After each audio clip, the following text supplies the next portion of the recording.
humans are not the main source of carbon dioxide. Humans produce a small fraction in the single digits percentage-wise of the CO2 that is produced in the atmosphere. Volcanoes produce more CO2 each year than all the factories and cars and planes and other sources of man-made carbon dioxide put together. More still comes from animals and bacteria, which produce about 150 gigatons of CO2 each year, compared to a mere 6.5 gigatons from humans. An even larger source of CO2 is dying vegetation, from falling leaves, for example, in the autumn. But the biggest source of CO2 by far is the oceans.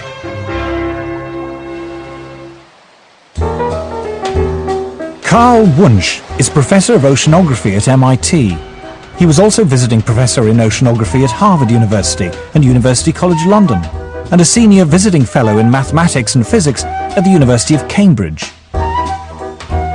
He is the author of 4 major textbooks on oceanography. The ocean is the major reservoir into which carbon dioxide goes when it comes out of the atmosphere, or from which it is re-emitted to the atmosphere. If you heat the surface of the ocean, it tends to emit carbon dioxide. So similarly, if you cool the ocean surface, the ocean can dissolve more carbon dioxide. So the warmer the oceans, the more carbon dioxide they produce, and the cooler they are, the more they suck in. But why is there a time lag of hundreds of years between a change in temperature and a change in the amount of carbon dioxide going into or out of the sea?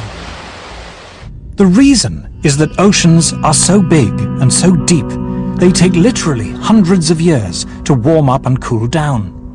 This time lag means the oceans have what scientists call a memory of temperature changes. The ocean has a memory of past events running out as far as 10,000 years. So, for example, if somebody says, "Oh, I'm seeing changes in the North Atlantic," this must mean that the climate system is changing. It may only mean that something happened in a remote part of the ocean decades or hundreds of years ago, whose effects are now beginning to show up in the North Atlantic.